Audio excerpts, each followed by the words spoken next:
सच्चिदानंद भगवान की जय, सद्गुरुदेव भगवान की जय।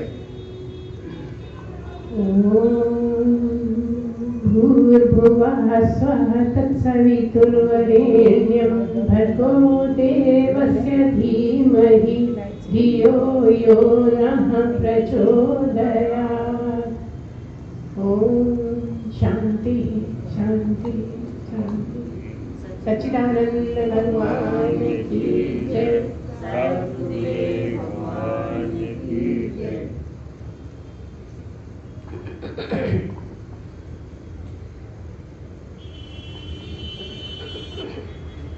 एक प्रश्न है, ये निष्काम कर्मयोग एक बात है, और एक यह है कि मन, बुद्धि, चित्त, अहंकार ये क्यों नहीं हटते। हम इन्हीं को हटाने में लगे रहते हैं और ये हटते नहीं हैं। एक प्रश्न ये है कि मन को कैसे मारें। मन को मार मार के परेशान है, लेकिन मन खड़ा ही रहता है, मरता ही नहीं। ठीक है, करते हैं कोशिश। बोलिए एक बार, सच्चिदानंद भगवान की जय, सद्गुरुदेव भगवान की जय। समझने की बात यह है कि मन, बुद्धि, चित्त, अहंकार को गिराने के लिए पहलवानी नहीं करनी है। इसको गिराने में क्यों लगे। आप तो अपना काम करिए, उसके चिंतन में रहो, उसकी याद में रहो, अपने आप गिर जाएंगे। चिंतन में नहीं लगते, याद में नहीं लगते और कहते गिरा दे। अब वो कोई पत्थर तो है नहीं, दीवार तो है नहीं कि गिरा दो। वो तो ऐसी चीज़ है जो समझ में आना ही मुश्किल है कि क्या है मन, क्या है बुद्धि, क्या है चित्त, क्या है अहंकार। ये गुरु बार बार समझा समझा के परेशान है कि मन क्या है, जो संकल्प विकल्प करता है वो मन है, और बुद्धि क्या है, जो संकल्प विकल्प हमारे मन करता रहता है। उसमें से एक चीज जिस पर भी चाहे बुद्धि मोहर लगा देती है। मतलब जो डिसीजन लेना है वो बुद्धि का काम है। जैसे कि हमने कहा कि शादी में जाएंगे, फिर सोचा नहीं छोड़ो नहीं जाते, ये काम है मन का। मन हमेशा डवाडोल रहता है, कभी कहता है करो, कभी कहता है मत करो। उस पर अंकुश लगाती है बुद्धि, उसमें से एक चीज चुन लेती है और कहती है ये कर, ये करना है, बस वो करते हैं। तो ये बुद्धि का काम है, ये अपने अपने काम है। मन, बुद्धि, चित्त, अहंकार है एक ही, इसलिए इंग्लिश में खाली माइंड कह देते हैं। उसको इतना विस्तार से बताना ही मुश्किल है इंग्लिश में। लेकिन तब भी हिंदुओं में, सनातन धर्म में, अध्यात्म में ये अंतःकरण नाम का एक ही है जो 4 तरह से काम करता है, और 4 तरह से अलग अलग काम है, और एक समय में एक ही काम करता है, लेकिन इतनी तेजी से करता है कि ये समझ में नहीं आता कि एक समय में एक करता है। मन अपना काम करता है, बुद्धि अपना काम करती है, और चित्त में तो बहुत सारा सामान पड़ा है, बस उसी को उठा उठा के आप तरह तरह की बातें सोचते रहते हैं, करते रहते हैं। अकेले में बैठे हैं, बरसों किसी से नहीं मिले हैं, और किसी की याद आ गई तो बस बुराई शुरू, कुछ भी चर्चा शुरू, कुछ हो गया खींचातानी वो शुरू। काहे से? केवल चित्त में से कुछ उठाया और सोचने लगे। जैसे तुमने कोई किताब का पन्ना खोला और जो उसे पढ़ने में आया बस उसका सोचने लगे, ऐसे ही ये चित्त में है। अहंकार क्या है? अहंकार आपकी मैं है, आपके अंदर जो मैं है, जो शरीर की मैं है, वो मैं अहंकार कहलाता है। वो अहंकार क्या है? शरीर का अहंकार, और उसी के इर्द गिर्द सब चलता रहता है। आपका अहंकार कितना है, आप कैसे अहंकारी हैं, निरहंकारी हैं, किस तरह का आपकी सोच है, वो सब कुछ अहंकार में छुपा हुआ है। आप जो भी सोचते हैं अहंकार को लेके ही सोचते हैं। अहंकार की ही इंसल्ट होती है, अहंकार की ही तारीफ होती है, अहंकार ही सब कुछ है। थोड़ा सा आपकी किसी ने तारीफ कर दी, आप भूल गए, खुश हो गए, एकदम भूल गए अपने आप को। कि मैं हूँ क्या। जब आपको अहंकार होता है तब आपको याद ये करना है कि मैं अहंकार नहीं, मैं बुद्धि नहीं, मैं चित्त नहीं, मैं मन नहीं, मैं आत्मा हूँ। जब भी आप विचलित होते हैं, जब भी आप इधर उधर जाते हैं, जब भी आप किसी चीज़ में फंस जाते हैं, तो जैसे ही ध्यान आए तो नहीं नहीं की प्रक्रिया अपनानी होगी। जो भी लगता है वो मैं नहीं, मैं तो आत्मा हूँ और मैं यही जानने के लिए आया हूँ इस जगत में। मैं आत्मा हूँ ये जानने के लिए यहाँ मुझे मानव शरीर मिला और मनुष्य शरीर का उपयोग यही है कि आप अपनी मैं को जान लें, समझ लें। यही आपका अनुसंधान है। यहाँ आकर मनुष्य जन्म लेकर यही आपका अनुसंधान है कि आप लगातार जब तक मैं को नहीं समझ लें तो ये कौन सी मैं की बात कर रहे हैं? क्या हम शरीर की मैं की बात कर रहे हैं? नहीं, जो गहरी मैं है, जो बोलने में नहीं आती, जिस मैं के होने से ये वाली मैं होती रहती है, उस मैं की याद रखना है, वो है आत्मा। आपकी असली मैं आत्मा ही है। लेकिन आप शरीर की मैं को लेकर ही परेशान होते रहते हैं। कभी अहंकार में आ जाते हैं, कभी इंसल्ट फील करते हैं, कभी किसी से द्वेष होने लगता है, कभी राग होने लगता है। चित्त में से जो भी उठाया उसके अनुसार आपका चलता रहता है। तो क्या है मतलब, आपके जो मन बुद्धि चित्त अहंकार है यही आपको खींचे फिरते हैं। अगर आप मन बुद्धि चित्त अहंकार को ठीक ठीक समझ लें तो उसके बाद आत्मा ही है।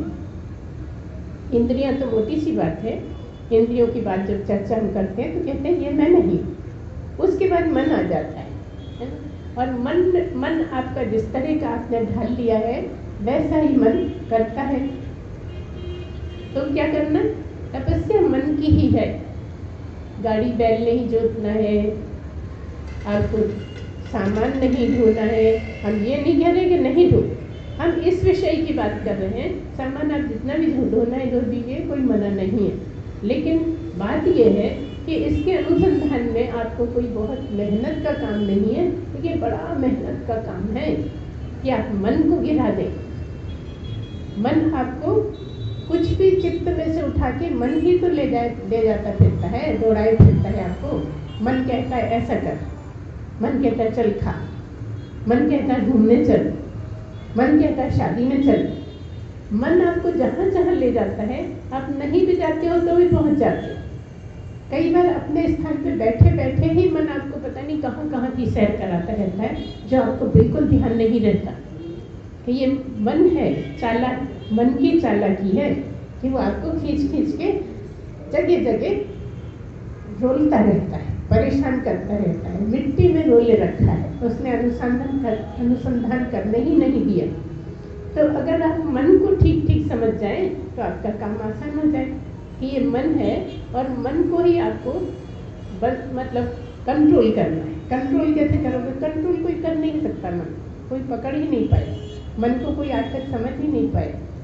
केवल मन को हटाने के लिए ईश्वर चिंतन करना है।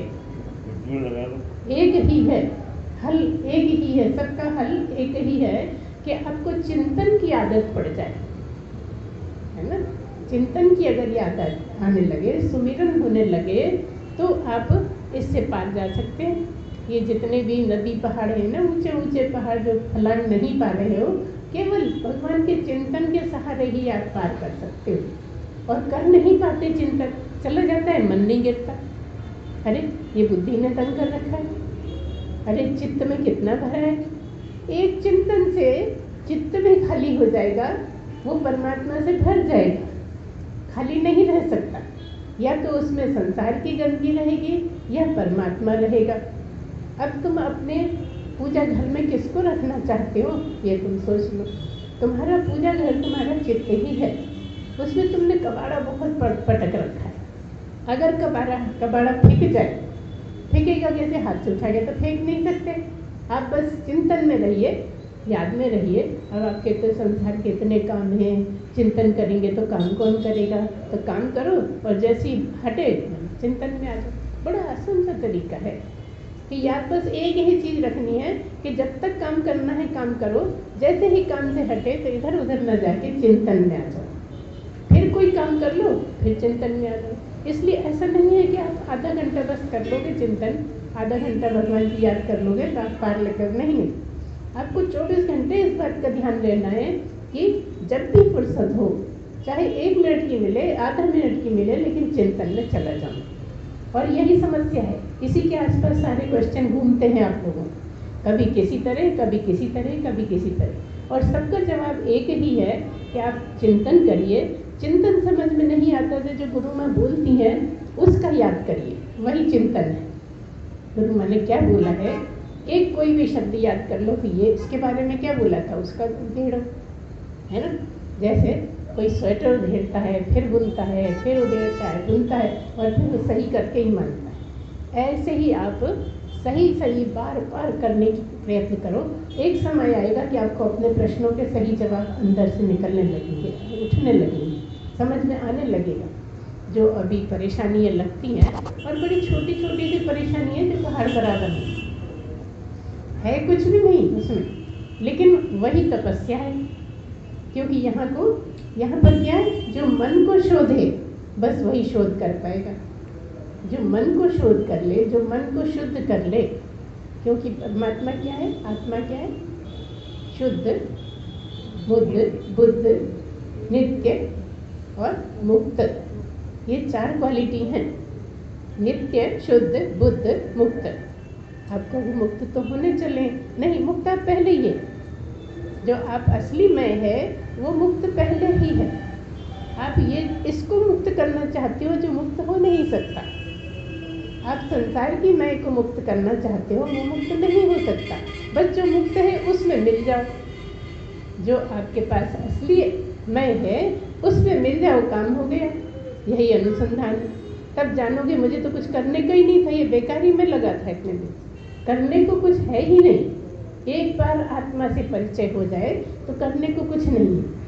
लेकिन परिचय इसलिए नहीं होता कि उससे बहुत दूर दूर रहते हो, संसार में ही रहते हो, माया में ही रहते हो, माया में ही फंसे रहते हो, और इस माया से बचने की कोशिश करते हो, और माया को धक्का देना चाहते हो, माया को धक्का कर चाहते हो कि हम आराम से रहे। नहीं, माया नहीं धक पाई। तुम इस माया रूपी संसार में ही रहोगे। सारे महात्मा इसी संसार में रह रहे हैं, किसी और में नहीं। आपको करना क्या है, बस यहाँ का संसार बनाना है जो परमात्मा का ही हो जाए, जो भगवत भजन चिंतन आदि में ही लगा रहे। आपको किसी तरह की कोई परेशानी लगे ही नहीं। जब आपको परेशानी, देखिए बड़ी बड़ी परेशानी आएंगी और परेशानी नहीं लगेगी, तब समझ लेना कि हमारा काम हो गया। लेकिन ऐसा होता है ना, थोड़ी सी परेशानी आती है, इतने विचलित हो जाते हैं कि कहाँ भाग जाएं, कैसे पीछा छुड़ाएं। इससे पीछा छुड़ाने की ज़रूरत ही नहीं, क्योंकि कोई भी आपके पीछे नहीं पड़ा। आप स्वयं ही अपने पीछे पड़े हो। क्योंकि आपको कोई भी छोटी चीज़ हुई कि बस आपको लगता है मेरे तो बड़े आपने इंसल्ट कर दी, मेरी बड़ी भद्द उड़ा दी, सबके सामने मुझे ऐसा बोल दिया। सबके सामने क्या, आपके अंदर कौन बैठा है, उससे क्या छुपा है, एक बार देखो तो। बस उसके साथ अगर ईमानदार हो गए तो बाधा विवादा नहीं लगी। कोई कितनी चतुराई कर रहा हो, कितनी चालाकी कर रहा हो, मगर तुम बड़े आनंद में है। क्योंकि जो कर रहा है वो अपना बिगाड़ रहा है, दूसरे का कुछ नहीं बिगाड़ सकता। कोई भी आज तक दूसरे का नहीं बिगाड़ पाया। आप कहते हो नहीं, उसने ये खिला दिया, वो मर गए, ये हो गया, लेकिन मरता कोई नहीं, कोई मरा ही नहीं आज तक। मरने वाला वो है जो पैदा हुआ है, और जो पैदा हुआ वो तो मरेगा ही, उसको कोई मरने से रोक नहीं सकता। और ये निश्चित पहले से है कि वो मरेगा। अब कौन निमित्त बनेगा, कब टाइम हो जाएगा, ये आपको नहीं पता। इसलिए आप कहते हो वो फलाना मर गया, उसने ऐसा कर दिया था इसलिए मर गया, उसने तलवार मार दी इसलिए हो गया, उसने ट्रक से टक्कर कर दी इसलिए मर गया। नहीं, उसका टाइम नियत था, निश्चित टाइम था।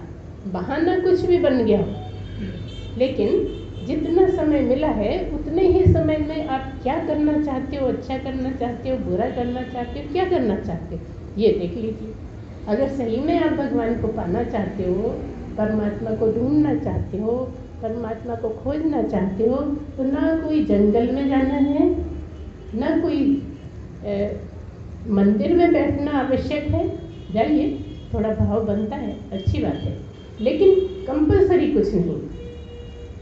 ज़रूरत तो केवल अंदर झांकने की ही है, अपने चित्त में भर लेने की है।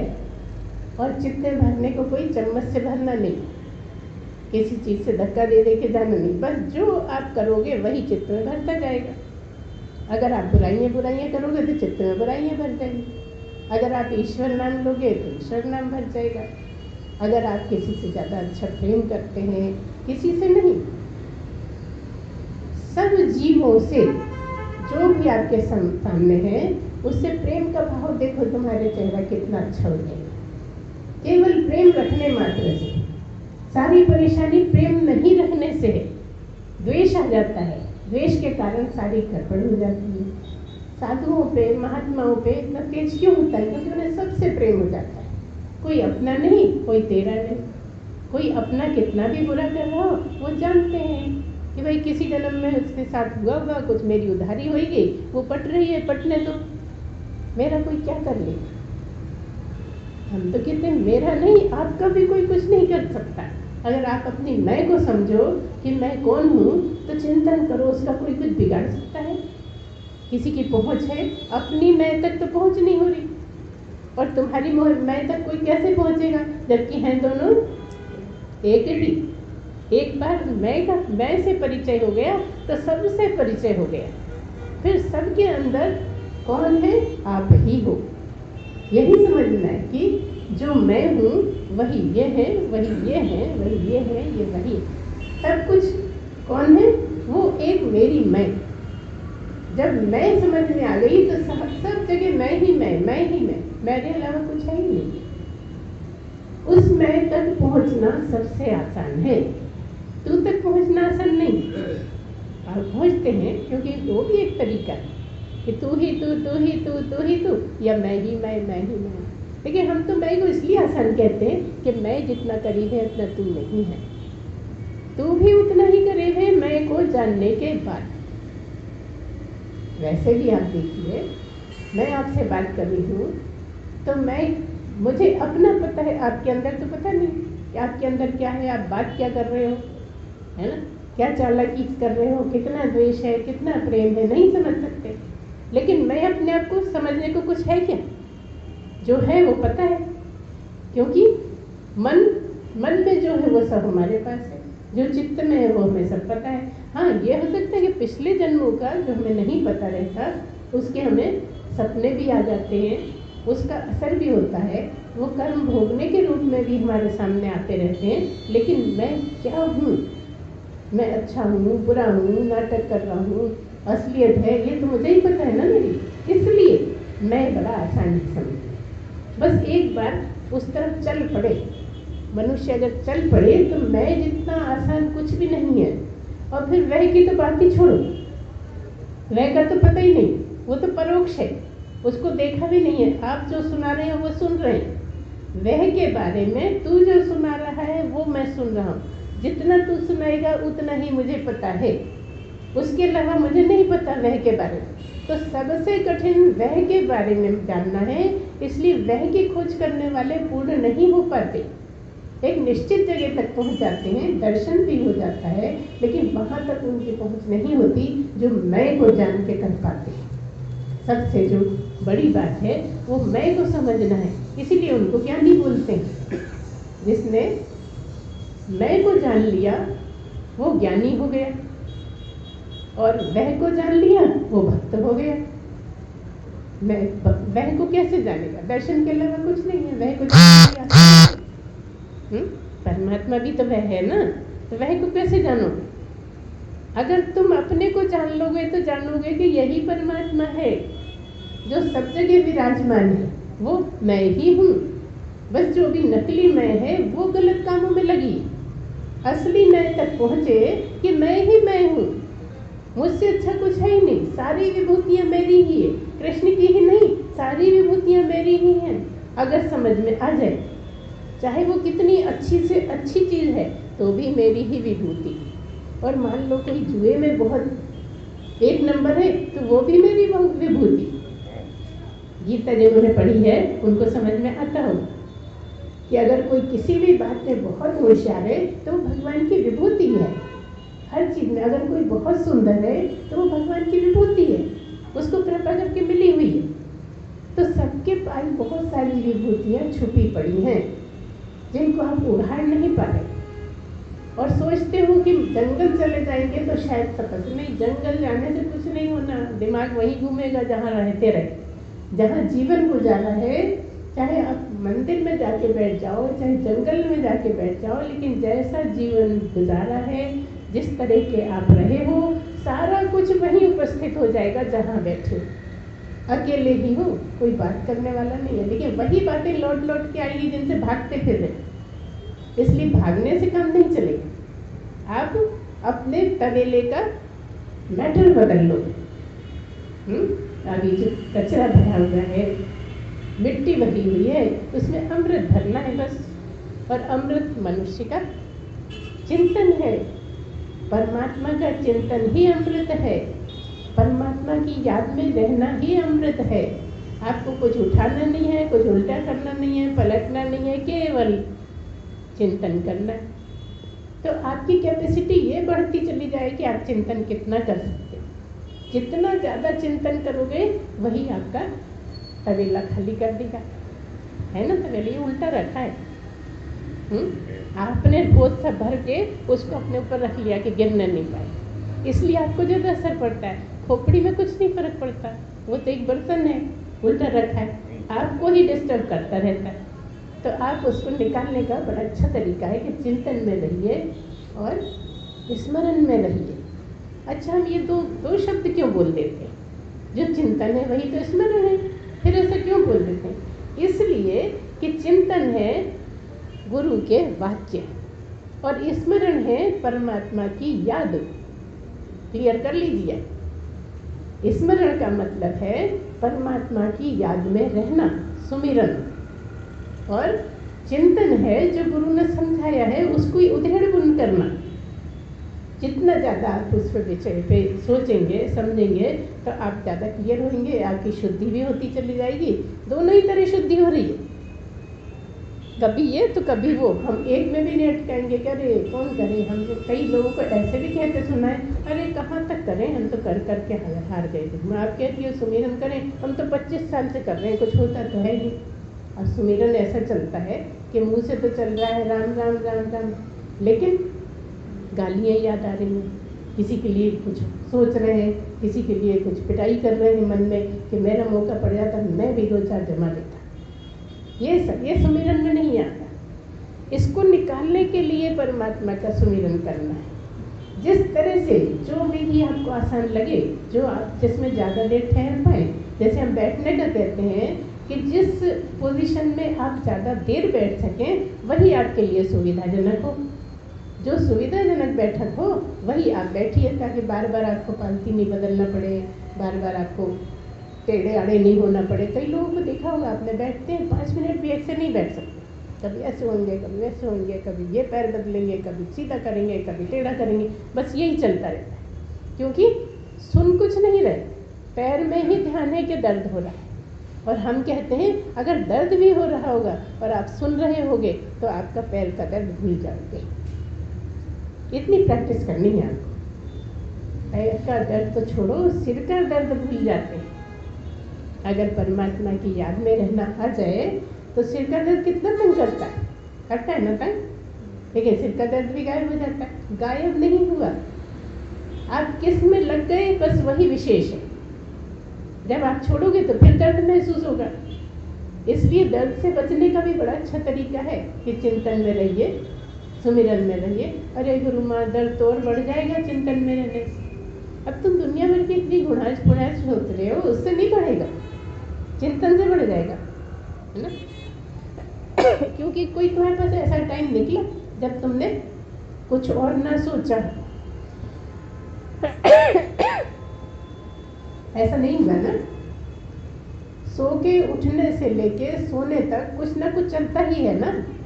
तो फिर भगवान का नाम चलो, बीच में पूरी छूट है। काम कर लो फिर आ जाओ, काम कर लो फिर आ जाओ।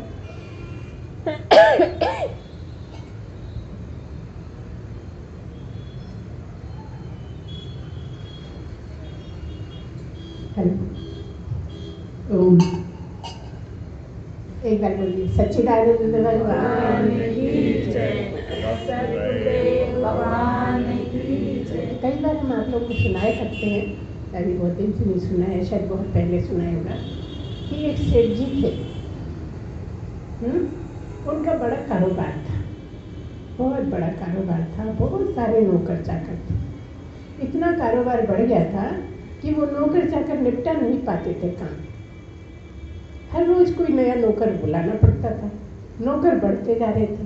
सेठ जी परेशान थे कि इतने लोग हमसे समझते नहीं है, अब क्या किया जाए क्या नहीं किया जाए, बड़ी चिंता में रहते थे। एक दिन जाके वो अपने जो दहली रहती है ना, पहले ज़माने में जैसे आजकल तो प्लेन ज़्यादातर रहता है, पहले जैसे सीढ़ियाँ होती थी, उतर के जाते थे, बाहर निकलते थे, तो वो सीढ़ी पे बैठ गए बाहर जाके। अब वो चिंता में डूबे थे। इतनी देर में एक साधु निकले। साधु बाबा ने कहा, क्यों महाराज क्या बात है, आप बड़े चिंता में दिखते हैं। कहले अरे नहीं नहीं कुछ चिंता नहीं, तुम तो जाओ। कहले नहीं चिंता तो आपको बहुत है, आप बताइए। कहले नहीं मुझे कोई चिंता नहीं है, और मैं बता भी दूँ तो तुम्हें क्या फ़र्क पड़ता है, तुम तो साधु, हम गृहस्थ लोग, हमें घर संभालना है, हमें कारोबार संभालना है, हमें बहुत सी जिम्मेदारियाँ हैं, तो हमारी समस्या क्या सुलझाओगे। कहले नहीं नहीं बता के तो देखो, हो सकता है तुम्हारी कुछ मदद कर दें। नहीं माने साधु। तो उन्होंने बोला कि क्या करूं, मेरा कारोबार बहुत फैला हुआ है और इतना बढ़ गया है कि कितने भी नौकर रख लिए लेकिन काम निपटता नहीं, और मैं इसको लेके बड़ा परेशान रहता हूँ कि आखिर कितने नौकर रखें। उन्होंने कहा बस इतनी सी बात, इसमें क्या परेशानी, मैं तुम्हें कल एक बंदर ला के दूंगा, वो बंदर को तुम जो ऑर्डर दोगे वो बंदर काम करेगा। कहले ठीक है। कल लेकर आया बंदर। कल जब लेकर आया बंदर को तो उसने कहा कि लीजिए महाराज ये बंदर है, इसकी खासियत ये है कि आप जो भी काम कहोगे चटपट कर देगा, देर नहीं लगेगी। आप काम कहोगे और ये कर देगा, इसलिए आपके पास हमेशा काम तैयार रहना चाहिए। एक काम करेगा आप सोच के पहले से दूसरा रखना। अगर आपने काम नहीं बताया तो ये आपका मुंह नोचेगा। वो तो बड़े डर गए लेकिन बड़े खुश हो गए, इतने काम है मेरे पास, निपटते नहीं है, इसको टाइम ही कहाँ मिलेगा मेरा मुंह नोचने के लिए। इतने काम बताऊंगा तो सब फुर्सत ही नहीं मिलने वाली, लगा के ही रखूंगा मैं। ये सोच के बड़े खुश हो गए। अब साधु तो बंदर लेके चले गए। अब क्या तो उसको बुलाएं, काम बताएं, वो चुटकियों में काम करके, महाराज जी काम बताओ। महाराज जी ने फिर काम बताया, वो जरा सी देर में करके आ गया और कहने लगा काम बताओ। हद ये हो गई कि धीरे धीरे नौकर छुड़ाने की नौबत आ गई। धीरे धीरे नौकर छुड़ाते गए, 2-4 ही नौकर बचे होंगे। अब ये बड़े चिंतित हो गए, जब सारे छुड़ा दिए तो ये भी चले जाएंगे 2-4 जन, और फिर मुझे काम बताने को नहीं मिला तो मैं क्या करूँगा। अब चिंता होने लगी, फिर जाके सीढ़ी पे बैठ गए। देखिए संयोग की बात, वो बाहर सीढ़ी पे जाके बैठे, साधु जी फिर आ गए। साधु जी फिर आए, कहले अब क्या परेशानी है, क्या वो काम नहीं कर रहा आपका बंदर, आपका कुछ काम नहीं करता, अब किस बात की परेशानी। कहले अरे क्या बताऊँ, मैंने धीरे धीरे सारे नौकर छुड़ा दिए और वो तो ऐसे चटपट काम कर आता है कि पता ही नहीं लगता, देर नहीं लगती। मैंने सारा मुझसे खूब करवाए हैं, अब मुझे काम करवाने को नहीं मिलता, इतनी तेज काम कर देता है कि अब मैं बहुत परेशान हूँ कि क्या करूँ, कैसे पीछे छुड़ाऊँगा, क्योंकि तुमने बताया है कि वो तुम्हारा मुँह नोचेगा। अब मैं काम नहीं बता पाऊँगा तो ये मुँह नोचेगा। कहले तुम बेकार की बातों में परेशान होते हो, उसमें कुछ नहीं रखा है। तुम ऐसा करो, अपने आंगन में खंबा गाड़ दो, है ना, उसको क्या करो, एक ऊंचा सा खंबा गाड़ दो, उसमें खूब तेल पुतवा दो, खूब चिकना कर करके तेल पुतवा दो। अब तुम्हें बार बार काम बताने की जरूरत नहीं, उससे ये बोल दो कि जब काम होगा मैं बुला के तुमको बताऊंगा, और जैसे ही काम खत्म हो तो मेरे पास नहीं आना, खंबे पे उतरो चढ़ो, उतरो चढ़ो, उतरो चढ़ो। मैंने कहा ये तो बड़ा अच्छा चीज़ है, बड़ा अच्छी बात बताई। ठीक है, अब ये होने लगा। जैसे ही वो आए काम के लिए, काम बता दें, और अब उसको कह दिया कि ठीक है सुनो, फिर से सुनो बात। आया कहने लगा कहो, कहने लगे जब तुम्हारा काम खत्म हो जाए तो ये जो खंबा लगा है ना बल्ली बीच में, इसमें चढ़ना उतरना, यही तुम्हारा काम है। कहने लगा ठीक है। जब तक मैं आवाज़ दे के नहीं बुलाऊंगा जब तक नहीं आना, वही यही काम करना है तुम्हारा कि चढ़ो उतरो चढ़ो उतरो। ठीक है भैया। बंदर ने कहा ठीक है, काम करे। आके उसमें चैन नहीं उतर। अब बड़े चैन की बंसी बज रही, बड़े खुश हैं सेठ जी।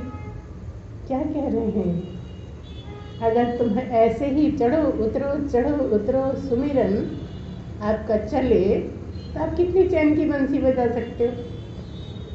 नहीं लग बजाना चाहते, समस्याएं रख देते हो। समस्या का हल तुम्हारे ही पास है। काम करो सुमिरन, काम करो सुमिरन, फिर काम आए काम में चले जाओ, फिर आ जाओ चिंतन। बस दो ही काम है पूरे टाइम। वो चिकना बल्ली क्या है, चिकना खंबा क्या है, चिंतन और सुमिरन। जैसे ही काम हो काम कर जाओ और आके फिर सुमिरन में लग जाओ, फिर चिंतन में लग जाओ। देखो खूब मजा रहेगा, कोई परेशानी नहीं, कोई भार नहीं, कोई किसी तरह की चिंता नहीं। ऐसे हो जाओगे। चिंता भी क्यों होती है? क्योंकि खाली हो जाते हो। जब खाली होते हो चिंता जब भी होती है। तुम कहते हो नहीं हम दिन भर काम करते, तो काम करते में झाड़ू लगाते में तुम नहीं सोचते, ऑफिस जाते में नहीं सोचते, पूरे समय सोचते हो। जितनी देर किसी से बात करते हो, हैरानी तो ये उस टाइम पे भी सोचते हो कि इसको किस तरह से बात करना है कि इसको मजा चखा दूं। सोचते हो ना, काम चल रहा है तब भी सोच रहे। तो इस तरह से अगर आपका मन साफ हो जाए सुमिरन कर करके तो आप प्रेम से भर जाएंगे। फिर आपको करना नहीं पड़ेगा, फिर अपने आप ही प्रेम उमड़ेगा। कोई कितना भी आपके लिए बुरा भी कर देना तो आपको चिंता नहीं होगी कि उसने बुरा कर दिया। अभी पूरे समय क्या है कि अरे वो ऐसा नहीं करते, वो वैसा नहीं करते, अरे उसने बदनाम कर दिया। अरे तुम्हें कोई क्या बदनाम कर सकता है? तुम तो छाए हो पूरी दुनिया में, पूरे ब्रह्मांड में छाए हुए हैं। तुम्हारे कोई बुराई कर सकता है? जिसकी बुराई करता है वो तो बुराई है जलने के लिए रखा है। जलेगा ना, हिंदू हो ना, जलना ही है, निश्चित है। जब जो जलना है तो जलने से ज्यादा बुरा कोई क्या कर देगा हमें बता दो एक बार। जलने से भी ज्यादा बुरा इस शरीर का कोई कुछ कर सकता है? तो बिल्कुल बेफिक्र हो जाओ। जिसको जितनी चिंता करनी है करे, जितनी बुराई करनी है करे। तुम बुरी तरह बदनाम हो जाओ, तुम्हारे बच्चे तुमको बुरा समझने लगे, लेकिन एक है जो गोदी में बिठा ले हुए है। अच्छा बताओ, उसने किसको गोदी में, क्या खाली साधुओं को ही बिठा रखा है? सब उसी की गोदी में रहते हैं। जगे या सोए, खाएं या जाए, कहीं भी हैं, हर कोई परमात्मा की गोदी में ही खेल रहा है। अब ये बात हो रही कि कोई गुस्सा कर करके खेल रहा है, कोई खुशी से खेल रहा है, कोई प्रेम में खेल रहा है, कोई दया में खेल रहा है। अब तुम चुन लो, तुम्हें जो अच्छा लगे वैसे खेलो। खेल है बस। ये जगत, ये माया खेल मात्र है, सपना मात्र है। इतना समझ में आ जाए तो माया कुछ नहीं है। माया क्या मतलब? जो नहीं है। माया क्या है? जो नहीं है वो माया। तो जो नहीं है वो तो है ही नहीं ना। मतलब ये सीधा ये है कि जो नहीं है उसी से डरते रहते हो, और जो है, जो हर जगह है, जो कण कण में है, जो बिना कण के है, उससे डरो ना। उसके साथ ईमानदार हो जाओ। कोई क्या बिगाड़ देगा? जब तुम्हारा कुछ बिगड़ता है तो उसकी ही इच्छा है तुम्हारे कर्म काटने की, इसलिए बिगड़ता है। जो तुम्हारे कर्म पड़े हैं और वो तुम्हारी भलाई में लगा है, इसलिए कर्म परोसता है। तो तुम कहते हो बड़े भुगत रहे हैं। भुगत कुछ नहीं रहे, तुम शुद्धि की तरफ जा रहे हो। तुम्हारी लगातार शुद्धि हो रही है। अगर वो ऐसे ना परसे तुम्हारे कर्मों को तुम्हारे सामने, तो तुम शुद्ध कैसे होगे? ढेर लगता चला जाएगा। कब होगे शुद्ध? भोगोगे ही नहीं तो कटेंगे कैसे? बताओ, सोचो, चिंतन करो। ये बातें बड़ी गहरी चिंतन करने लायक हैं, जो तुम्हारे दिमाग को छूती भी नहीं है। अगर इसी को गहराई से सोचो तो सारा किया कराया उसी का है। ये तुम्हारा सौभाग्य है, ये उसकी दया है कि तुम्हें मनुष्य बनाया कि नहीं? कुछ और हिंदू नहीं है, हिंदुओं में तुम्हें भेजा तुम जन्म से सनातनी ही हो। और ये जो सनातनी धर्म है ना, इसमें कुछ धर्म नहीं है, जो आपकी ओरिजिनलिटी है बस वही धर्म है, सनातन धर्म। सनातन धर्म में कुछ भी आर्टिफिशियल नहीं है, सारे धर्मों में आर्टिफिशियल है। और ये जो अलग अलग बांट लेते हैं धर्म, उसमें ऐसे कुछ नया शुरू करते हैं, हमारे यहाँ तो ये होता है, ये तो तुमने बनाया है, ये परमात्मा ने बनाया ही नहीं। दूसरा कहते हैं हमारे यहाँ तो ऐसा होता है, तो ये भी तुमने ही नियम बना लिया कुछ। सनातन धर्म में कुछ भी मिलाने की जरूरत नहीं है, कुछ भी निकालने की जरूरत नहीं। जो तुम असली में हो बस वही सनातन धर्म है। वो जब से पृथ्वी बनी तब से सनातन धर्म है, और पहले बनी होगी तब भी सनातन धर्म होगा। जैसा भगवान चला रहा है बस यही सनातन धर्म है। तुम अपनी अकल से तरह तरह की बातें कि उसने लात मारी तो मैं दो मार दूं, ये तुम धर्म से भटक जाते हो, है ना। उसने लात मारी तो तुम्हारे कहने से मारी, तुमने मारी होगी किसी को, इसलिए किसी से उसने तुम्हें पढ़वा दी। कई लोगों को आपने देखा होगा कि भले दूसरे का पैर लगा तो भी कहते हैं सॉरी, जिसका पैर लगा वो नहीं बोल रहा है सॉरी, जिसको पैर लगा वो बोल रहा है सॉरी। सोचिए उनकी नम्रता की, आप सोचिए तो उनको देखिए, उन्होंने कुछ नहीं बिगाड़ा, वो आराम से बैठे, पैर लग गया और ये बताना चाहते हैं कि हम थोड़ा और ठीक बैठते तो आपके पैर में नहीं लगती। अब बताओ पैर में लगी कि इनको लगा पैर? और कोई होएगा, दूसरा आप होएगा, पैर लगा, कैसे देखेगा? दिखता नहीं क्या? पैर मारते चलो। यही है सुमिरन का नतीजा। किसी का पैर लगेगा तो आप कहोगे धोखे से लग गया, और जो सुमिरन वाला नहीं, अच्छा दिखता नहीं है, हम इतने बड़े बैठे हैं सामने, है ना अंतर? दोनों में कितना अंतर? सोच तक बदल जाती है, इसलिए चिंता नहीं होती, इसलिए घबराहट नहीं होती, इसलिए इतनी ताकत आ जाती है कि कोई कुछ भी करता रहे, कोई फर्क नहीं पड़ता।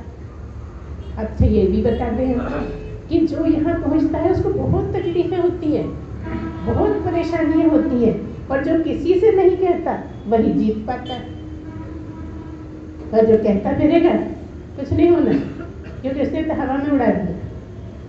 आपको अकेले ही पचाना है।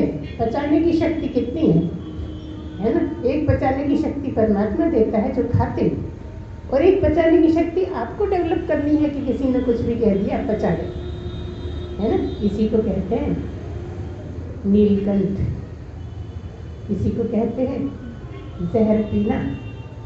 अगर जहर पीना नहीं सीखोगे तो अमृत कहाँ से मिल जाएगा? तुम सोचते हो जहर तो फेंक दो, अमृत पिएंगे। जिसने जहर नहीं चखा उसको अमृत नहीं समझ में आएगा। जिसने कभी नमकीन नहीं खाया वो मीठे को नहीं जानेगा। इसलिए ये भी तुम्हारे हिस्से का और ये भी तुम्हारे हिस्से का। जब सुख सहर्ष स्वीकार करते हो तो दुख भी सहर्ष स्वीकार करो। एक बुद्धि दी है ना, उससे निपटने के लिए भगवान ने खोपड़ी में दिया है ना, तो बस उसका उपयोग करो। अरे कोई नहीं है, कोई साथी नहीं है, बच्चे भी ऐसे हो गए हैं, बच्चे भी हमारा नहीं मानते हैं, इससे कुछ नहीं बनेगा। बच्चे अपना संभाल लें वही बहुत है। तुम्हें भी दी है बुद्धि, बच्चों को भी दी है, और जो चालाकी कर रहा है, मक्कारी कर रहा है, उसके पास भी बुद्धि। जो गलत काम में लगा हुआ अपनी बुद्धि को इतना काम में ले रहा है, तो तुम अच्छे काम वाले हो, तुम नहीं ले सकते अच्छे काम में। घबरा जाते हो, रोने लगते हो, परेशान हो, इनसे कुछ नहीं होना है। मनुष्य जन्म व्यर्थ होना है बस, और कुछ नहीं होना है। इसलिए ऐसा कुछ कर जाओ जो बहुत कम कर पाते हैं। तुम्हारे पास सारी सुविधाएं हैं, तुम हिंदू हो, तुम भारत में हो, तुम वेदों के बारे में सुन रहे हो, ऐसी ऊंची वाणी सबको नहीं मिलती सुनने को, और वो भी कोई प्राप्त पुरुष से सुनना बड़ा दुर्लभ है। सब रटे रटाए बोलते रहते। ऐसा कोई जिसके मुख से परमात्मा ही बोलने लगे, ऐसे किसके भाग्य में होगा? सोच के भी लोगों को तरह तरह की परेशानी लग जाती है। कह रहे नहीं वहाँ जमता नहीं है कुछ हमें जाने की, वो तो बढ़िया सफ़ेद गद्दे चद्दरें बिछी हों, शान चल रही हो, वहाँ जाना अच्छा लगता। अब भगवान वहाँ नहीं है कि वहाँ नहीं है कि कहाँ नहीं, बताओ। गंदे में तो नहीं होते ना भगवान, उनको तो गंदगी से नफरत है ना। अच्छा, कोई भी सत्संग वाली जगह भी गंदी हो सकती है? होती है। आपका मन गंदा है, आपका मन अगर अच्छा है तो सब जगह अच्छा है। जहाँ सत्संग हो रहा है उससे ज्यादा पवित्र और क्या होगा। लेकिन पवित्रता नहीं चाहिए, दिखावा चाहिए। अब दिखावा वाला तो कुछ नहीं कर पाएगा, वो दिखावे को ही देखेगा पूरे समय। इसलिए आपका तो इतना ही काम है कि आप सुमिरन में रहें, उस बंदर की तरह। जैसे ही काम निपटे, हमने कभी नहीं कहा कि काम नहीं करो, जंगल में जाके बैठ जाओ, कमरे में छुप के बैठ जाओ, जमीन के अंदर 6 फीट गहरा गड्ढे में बैठ, कभी नहीं कहा। क्योंकि तुमने कर्म किए हैं, तुम्हारे कर्म तुम्हें ही काटने हैं, तो ज्यादा से ज्यादा कर्म करो ताकि कर्म कट जाए। और कर्म ज्यादा करोगे तो आफत ज्यादा नहीं आएगी। एक होता है जो आपके सामने आ रहा है, करते जा रहे हो करते जा रहे हो करते जा रहे हो, कट रहे, और एक आप करते तो कुछ नहीं है, जब मुसीबत आ जाती है तब रोने बैठ जाते है ना। दोनों में अंतर। अगर लगातार करते जाओ तो मुसीबत कम आती है, क्योंकि काम निपटवाना है, भगवान को तो काम निपटवाना है। ऐसे करो या वैसे करना तो पड़ेगा। तो बस एक ही चीज है कि आप प्रमाद रहित हो जाओ, आलस्य रहित हो जाओ। आलस्य रहेगा तो काम नहीं होगा, और काम होगा तो आलस्य नहीं रहेगा। आलस्य भगाना थोड़ी पड़ता है, काम करना पड़ता है। आलस्य मतलब कौन सा गुण है? जानते तो हो, लेकिन जल्दी से दिमाग नहीं दौड़ता कि बात कहाँ की हो रही। आलस्य मतलब तामसी स्वभाव रहना, तामसी भाव में रहना। और आलस्य छूटा और कुछ करने लगे तो क्या हुआ? राजसी में आ गए। तो राजसी में आना आपका काम, और सात्विक में ले जाना परमात्मा का काम। देखो, समझोगे ना तो बड़ा आसान है कि जब आप काम बहुत करने लगे, आपके काम निपटते जा रहे हैं, तो सात्विक अपने आप ही आ गए। आए कि नहीं आए? जब तुमने सारे काम निपटा लिए तो सात्विक ही तो हो गए ना। अभी राजसी इसलिए थे क्योंकि सात्विक नहीं थे, और सात्विक तुम हो नहीं सकते। सात्विक जब ही हो गए जब राजसी निपटा लोगे। जब कर्म निपट जाएंगे तो बचा क्या? सात्विक ही बचा ना। और यहाँ की जो बात है वो तीनों गुणों से परे जाना है। तामसी, राजसी, सात्विक और निर्गुण, जो गुण रहित, वो है परमात्मा की स्थिति, जहाँ कुछ भी नहीं है, न सात्विक है, न राजसी है, न तामसी है। वो है परमात्मा की। और जब आपको प्राप्ति होती है तो परमात्मा की स्थिति और आपकी स्थिति में कोई अंतर नहीं। फिर इस शरीर द्वारा जो हो रहा है वो आप कुछ नहीं कर रहे, हो रहा है। जैसे सारे जगत के काम हो रहे हैं, बस ऐसे ही इसके द्वारा जो हो रहा है वो भी हो ही रहा है। तुम कुछ नहीं करते। जब वो स्थिति पा लेते हैं तो तुम कुछ नहीं करते। कोई कितना ही कहे हम इतना कर रहे हैं, हम कुछ करते ही नहीं। हम भी कह दें कि हम कितना कर रहे हैं, लेकिन हम दूसरों को बताने के लिए कर रहे हैं कि जब हम इस स्थिति में हैं तो कर रहे हैं, तो तुम्हें तो स्थिति में आना है। अब कई लोग गुरुओं की नकल करते हैं। गुरु बैठ गया तो चलो गुरु तो बैठे, हम भी बैठते हैं। जब देखो तब गुरु बैठे रहते हैं। तुम्हारे गुरु बैठे रहते हैं, तो फिर तुम क्यों बैठे? करो कुछ। दूसरों के सिर पे मत डालो कि ये कर दे, वो कर दे, वो कर दे। जितना बने स्वयं करो कि बहू कर देगी, सास कर देगी, बेटी कर देगी, ये सब नहीं। आप करो जितना बने, ठीक है ना।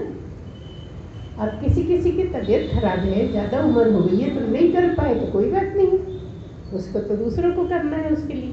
लेकिन आप तब भी प्रयत्न करो कि जितना भी शरीर में शक्ति है, चलते फिरते रहो, करते रहो, उससे फायदा तुम्हें ही होना है। जितना ज़्यादा मूवमेंट रहेंगे शरीर में, उतने आप स्वस्थ रहेंगे।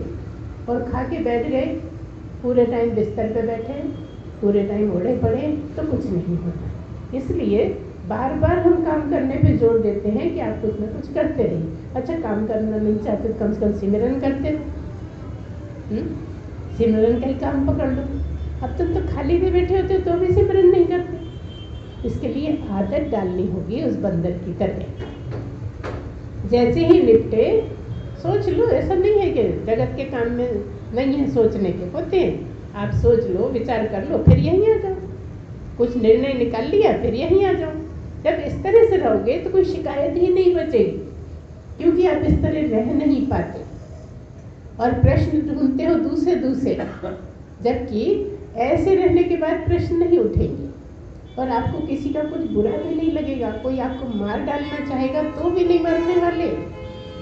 सोचिए, आप कहते हो तावीज बनवा ले, कुछ करवा ले, कुछ झाड़ फूक करवा ले, कुछ नहीं काम करे। सबसे बड़ी झाड़ फूक है परमात्मा का सुमिरन।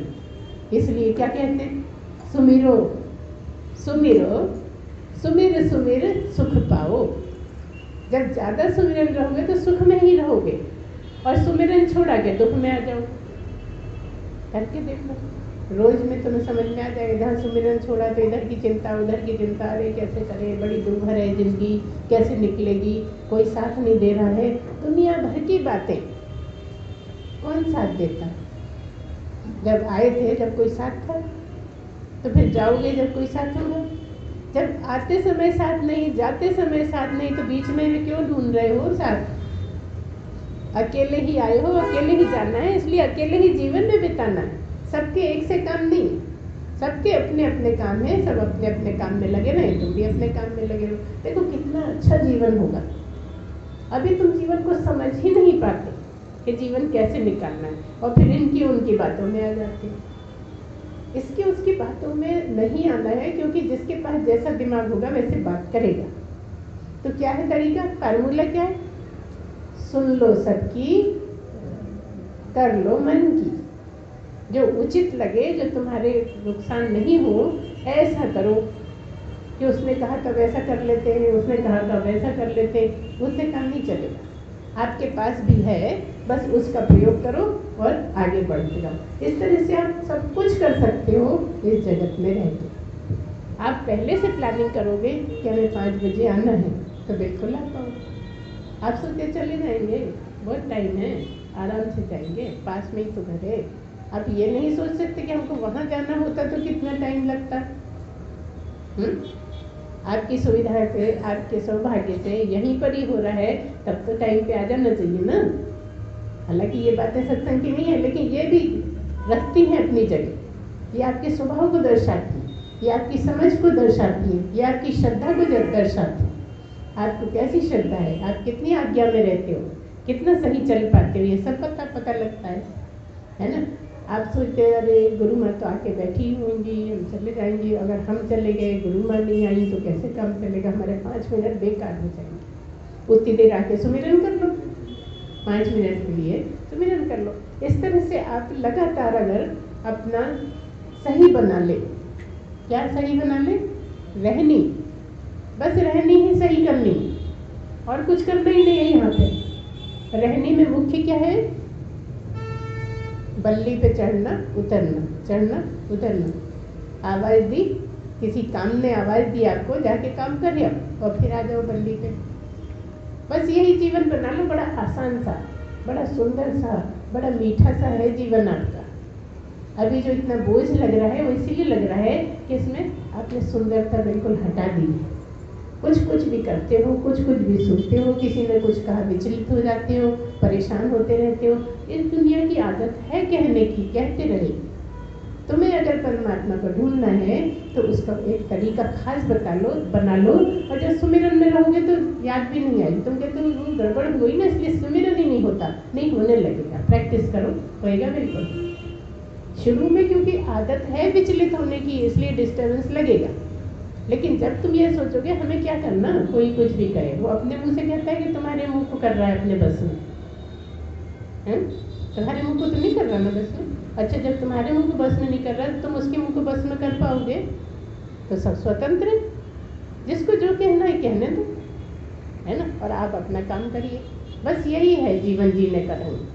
अगर सही ढंग से जीवन जीना है, ऐसे ही जियो। तो गुरु क्या करते हैं? केवल जीने का ढंग ही तो बताते हैं, बाकी कुछ ऐसा थोड़ी कर देते हैं आपको कि भगवान लाके आपको दिखा देते हैं, कि लाइट दिखा देते हैं कि यही भगवान है, इसको ध्यान से देखो यही भगवान है। तो इतने सारे भगवान है क्या? है तो एक ही, जैसे सूर्य एक ही है, और घड़े रखे हैं 10, घड़े रखे हैं 20, 30, तो जितने घड़े रखे हैं उतने सूर्य दिख रहे हैं ना, लेकिन असली एक ही। तो जो असली है वो चेतन, और जो चेतन का आभास लग रहा है वो चिदाभास। इतने सारे चिदाभास, इतने घड़े, सब में चेतन का आभास हो रहा है, इसलिए इतने चिदाभास। और सारे चिदाभास बाहर भी, दुनिया के पशु पक्षी सारे को चिदाभास। और चिदाभास का क्या मतलब? चेतन का आभास। जो चेतन का, थोड़ी देर आप सूर्य को चेतन मान लो, परमात्मा मान लो, तो जितने भी छाया पड़ रही हैं सारे उसके आभास है। सूर्य नहीं है, सूर्य दिख रहा है, पानी में सूर्य दिखता है, और घड़ा हिला दो तो विक्षेप हो जाता है। आप चिंतन कर रहे हो, आपको कोई डिस्टर्ब कर दो तो विक्षेप हो जाता है। और आप केवल चिंतन में लगे हो तो आप शांत हो, चिंतन कर पा रहे। आपको अपने आप को शांत रखने की चाबी आपके ही पास है। आप कहते हो हमें शांत नहीं रहने देते, हमें परेशान करते हैं, हम बहुत परेशान हैं लोगों से, तो उसके जिम्मेदार आप ही हो, कोई दूसरा नहीं है। आपके परेशान होने के जिम्मेदार आप ही हो, क्योंकि आप गलत साइड सोचते हो। उसने ऐसा बिगाड़ दिया, उसने ऐसा बिगाड़, किसी ने कुछ नहीं बिगाड़ा, आपने ही अपना गलत बिगाड़ लिया, क्योंकि गलत सोचते हो, गलत करते हो, डर के और गलत कर लेते हो कि अरे ऐसा हो जाएगा, वो ऐसा समझ लेगा तो फिर मेरा क्या हो। किसी का कुछ नहीं होना, ठीक है ना।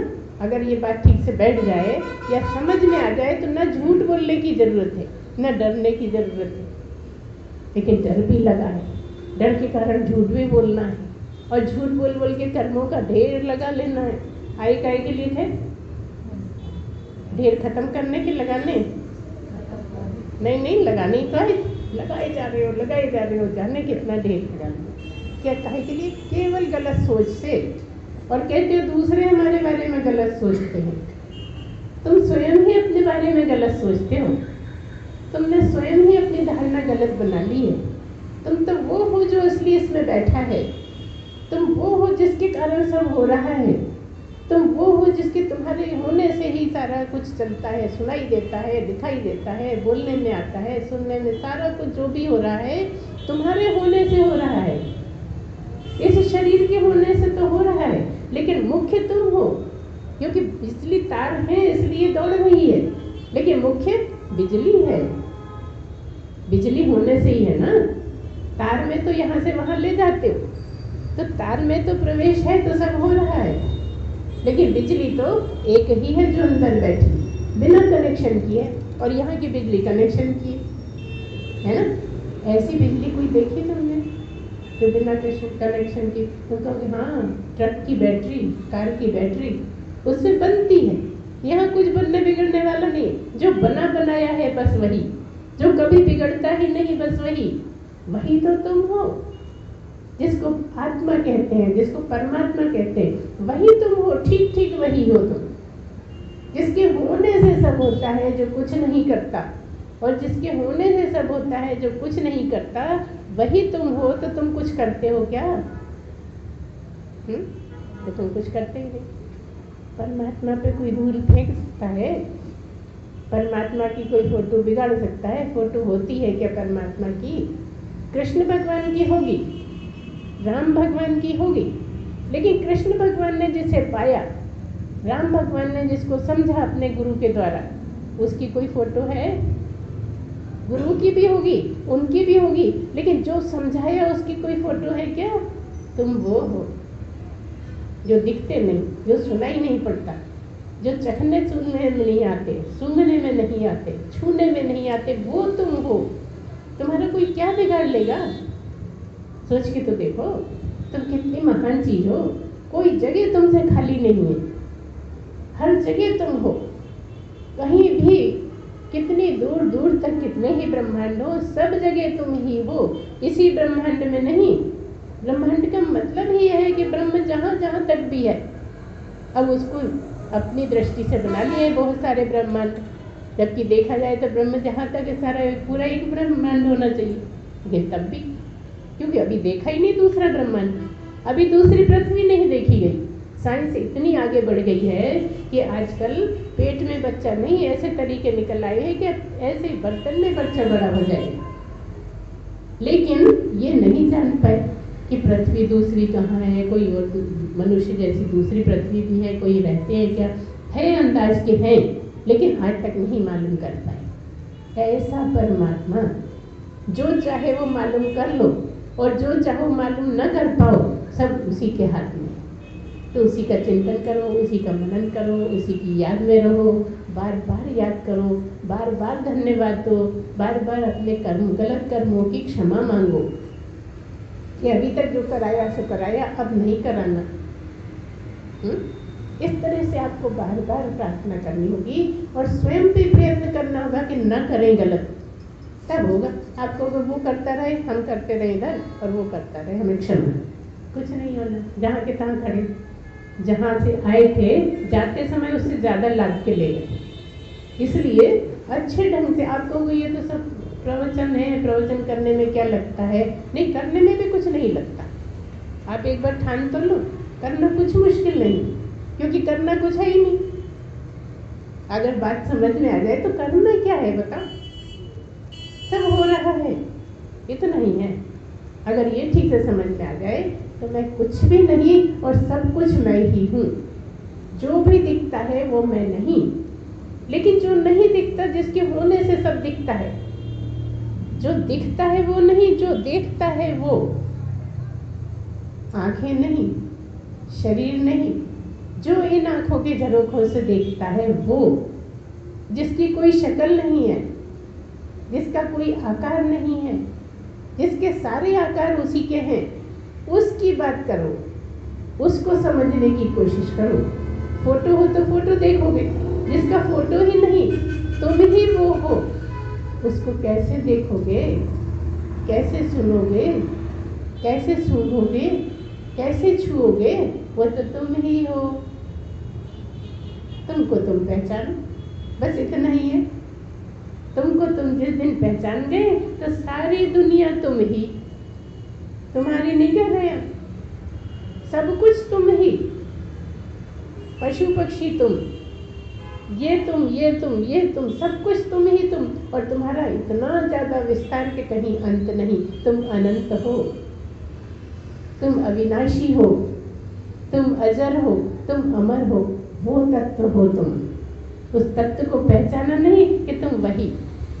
बोलिए सच्चिदानंद भगवान की जय, सद्गुरुदेव भगवान की जय। पूर्णमदः पूर्णमिदं पूर्णात् पूर्णमुदच्यते पूर्णस्य पूर्णमादाय पूर्णमेवावशिष्यते। ओम शांति शांति शांति। सच्चिदानंद भगवान की जय।